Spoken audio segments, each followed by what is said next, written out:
Hello everyone! I'm standing a bit farther back because the bodysuit I'm wearing is a little bit deeper. I don't want it to look like it goes all the way down to my belly button, which it doesn't. So I'm just going to show you a quick snippet of the outfit since I'm sure some of you might want to see the back. I think my proportions are a little bit off for this bodysuit. I think it's meant for someone with probably a shorter torso and no lats. Skinny arms, not muscular arms. It's a nice thick material, so I do like it. I think it's good for the price. And I will apologize in advance because the sun is playing hide and go seek right now, so if it gets a little brighter or a little darker all of a sudden, I'm sorry, it's just nature. It's not my fault, I promise. Now, before we jump into the meat of this video, I did just want to tell you guys it will be a long, chatty one. I will be talking to you guys about plastic surgery and some other questions or, things that I wanted to update you guys about at the end of this video. So let's get through the products first. I want to begin with my hair because ever since I cut it off, hair has been a huge priority for me.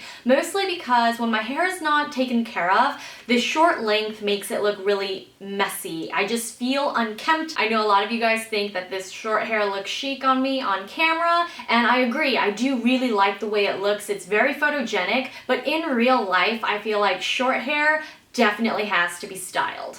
So that's why I've been loving the Christophe Robin Delicate Volumizing Shampoo with rose extracts and the matching corresponding volumizing conditioner. These two are my go-to shampoo and conditioner combo, especially now that my hair is natural. I don't have any color in it and I don't plan to color it. I want to keep it in its natural state for as long as possible so that it grows back nice and healthy. I absolutely love and recommend these. I've been going through this pretty fast, I think, because I wash my hair at least once a day.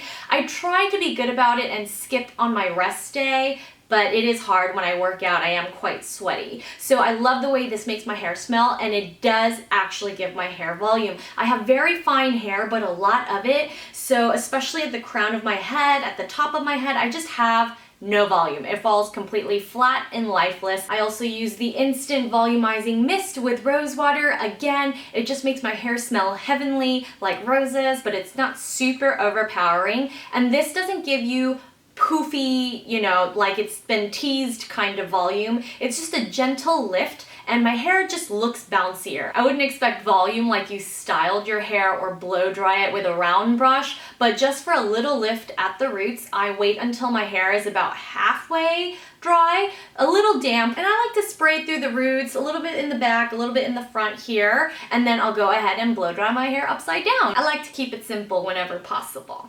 Okay, so now for some color, because I've been doing so much skincare, I feel like a lot of you want to see what color I've been wearing. On my lips today, I am wearing a mixture of two Christian Louboutin lipsticks that I've never worn before. So they are two matte shades, and I just wanted to do something a little bit darker. I always wear the same few nudes and natural colors, so I wanted to switch it up for you guys. But here we have Tom Ford's palette. I'm wearing the brighter cheek color today, not too much of it because I like very subtle blush, but I am wearing all four eyeshadow colors, and this is my go-to, especially when I travel. Firstly, the packaging is super sturdy. It's also extremely elegant. As you can see, I love the white lacquer and the gold. This is part of the permanent collection, I believe, and I just love the tones. You get a glitter shade. This bottom left, it's essentially a liquid eyeshadow in powder form. That's how smooth it is. There's no fallout at all, and I just smooth it on with a clean fingertip. Now I'm going to talk to you about my brows, and I have found a waterproof brow product. This is holy grail status. If I ever go on vacation to a tropical, humid country, this is going to be my go-to, and it's extremely natural as well. So I have this Makeup Forever brow liner in shades 10 and 20. I use a mixture of both. I use 10 in the front half of my brow and 20 in the back half, just because I like a slightly gradated effect. Oh my goodness, I'm talking so fast, I am getting my words jumbled up. Just think of these as a liquid eyeliner for your eyebrows, and I know that might sound intimidating to some, and it definitely helps if you have a steady hand for these, but especially in shade number 10, it's extremely natural. It's almost like giving giving your brows a gentle shadow, so to speak. You can create the illusion of brow hairs as opposed to one solid line, one thick line that you would assume when you hear the word liner. Whether you have sparse spots or like to fill in your brows completely, I highly, highly, highly recommend these Makeup Forever brow liners. My goodness, stop the presses. I forgot to tell you guys that I am wearing liquid foundation today.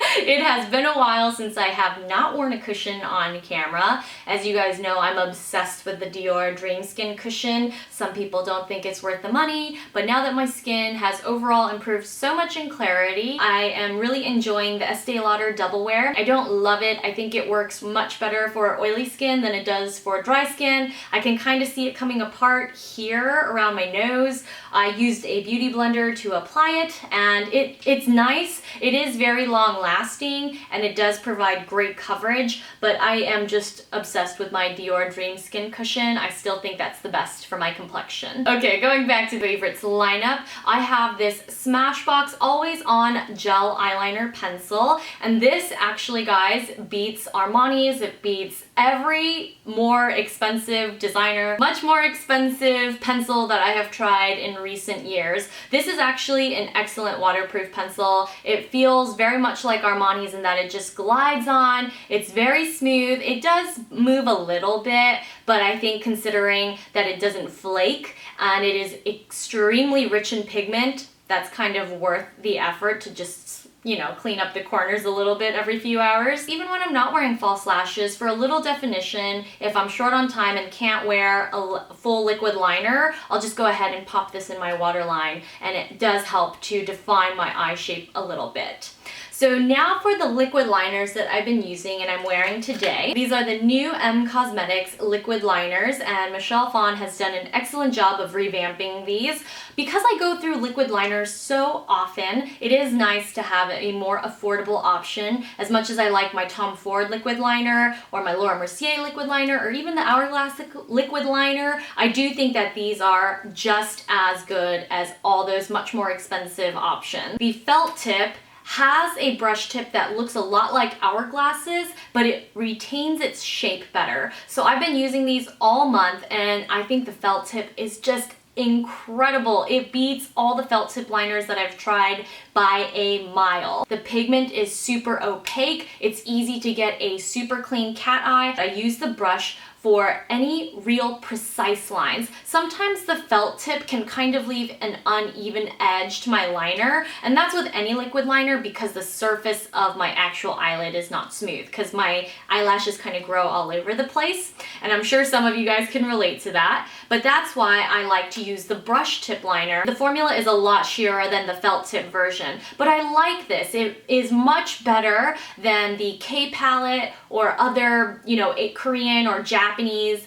versions of this that are cult classics. But the brush tip is great because it gives me a liner look that's supremely natural. I can get extremely close to my lash line, closer and more precise than I've been able to get with any other liquid liner, maybe except Tom Ford's. Now we're going to wind down with skincare, starting with my favorite sunscreen. This is by NYDG. It's a chemical-free active defense with SPF 30, and I am addicted to this stuff. I use it every single day because I work out almost every single day, and I even put it on my neck, my biceps, my triceps, just my arms in general, because I wear tank tops when I work out, or even when you drive, you gotta protect your arms. I feel like this side is so much darker than my right side because it sees the sun more often. A lot of sunscreens will make your skin feel oily or make you look greasy, and this one doesn't do that. It looks just like real skin. It's a little bit white when it goes on initially, but it looks like real skin in less than a minute. I love how quickly it absorbs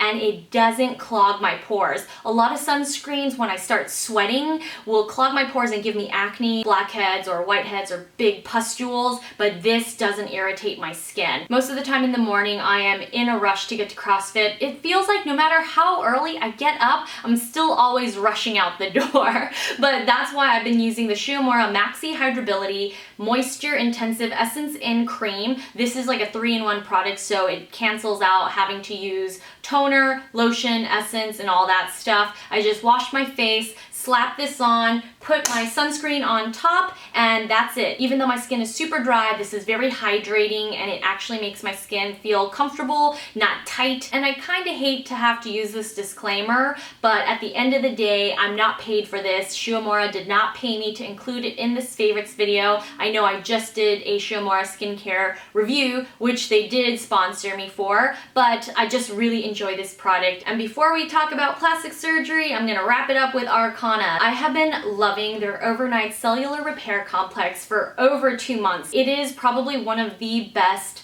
lighter night creams that I've used in a long time. Sometimes I will add a little bit of the wine oil, just a few drops to it. I love the way it smells. On its own, this can be a little bit strong, but together, these are super hydrating, extremely good for the skin. Technically, you can use this alone at night, but I always put serums underneath it just because I am working on clearing up my acne scarring and brightening up the overall complexion. All right, everyone, let's talk plastic surgery. I've been gone here and there. These little hiatuses might seem like I had some kind of plastic surgery done, but I promise you, a lot of this is just weight loss. It's the magic of makeup, of the magic of good makeup, excuse me. And also, it's just part of getting older, you know? I am 28, and full disclosure here, I did not have plastic surgery done, but I did have my forehead Botoxed, and I'm going to explain why. I was telling my esthetician that CrossFit was giving me wrinkles because, you know, there's a lot of movements that require stress and focus and concentration, and that automatically means that I wrinkle my face. So I was getting this permanent crease right in front of my left eyebrow. So then I asked her, is there anything that I can do that will fix that? And she told me that basically my options are to live with it or to have it Botoxed. So I decided, you know what, I'm gonna try Botox just because I was seeing that permanent crease even when I wasn't making that expression. So you guys can see my face and as well as the makeup. Here I go, wrinkling my face, wrinkling my eyes. So sorry, I know it's funny. I've always been honest and upfront regarding my eyelid surgery. I am wearing RAEview Define contacts, so depending on whether I wear contacts or false lashes or do my brows a certain way, my face is going to look different. And that's kind of the point. I want to show you guys that makeup can change the face. And I know so many girls are getting fillers and plumping their lips and, you know, getting Botox everywhere so you get a super shiny forehead. But I had a very, very low dose done. The lowest dose that my RN told me that she's ever administered. I'm just using it as a preventative measure. Double chin does run in the family, but you know what? I'm pretty happy with the results of working out, eating clean. I do feel like this area has become a little bit more sculpted. I have more muscles. It kind of evens me out a little bit. So you know what? I'm gonna live with the double chin. I'm gonna leave it be. For those who have been with me long enough, I promised you guys I would tell you if I got anything done, and I think it makes sense to give you guys full disclosure because I don't want to give you unrealistic expectations of products. I do use and test a ton of amazing products. The reality is that Botox is one. I'm super lucky to have subscribers and viewers like you guys. I know you're super patient with me, and to be honest, I've been working out a lot. I really want to film fitness videos for you, but part of that means I have to get fit. So it's been really tiring and exhausting, but if you have any fitness related questions or videos that you would like me to shoot, any kind of like specific targeted workouts or just CrossFit basics, how to get the bar overhead. I mean, if you have any questions, just leave them down below in the comments and I'll try to get through them as I start filming fitness videos. Thanks so much for tuning in, everyone. See you all very soon. Bye.